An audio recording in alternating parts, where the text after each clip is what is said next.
निकाह बिस्तर की बात हो तो कोई ज़ात भी नहीं देखता। निकाह की बात हो तो नस्लें याद आ जाती हैं।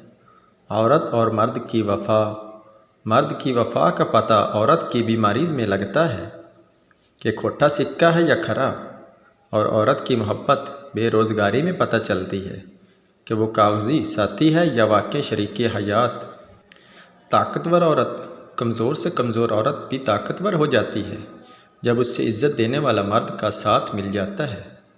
बीवी का तोहफ़ा, सबसे बेहतरीन तोहफ़ा जो मर्द अपनी बीवी को देता है वो उसका वक्त, उसकी तवज्जो और उसका प्यार है।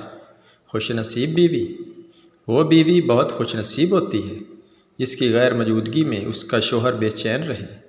समझदार बीवी, समझदार बीवी वो होती है जो ज़िंदगी के मामलात में खामद को बड़ा बना कर रखे, क्योंकि खामद को अल्लाह ने मर्तबे में बड़ा बनाया है।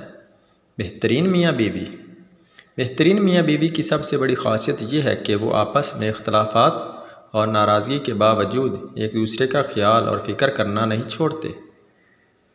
अच्छा शौहर मजाक में अपनी बीवी की बेइज्जती नहीं करता। दोस्तों वीडियो अच्छी लगे तो वीडियो को लाइक कर दें, चैनल को सब्सक्राइब कर दें।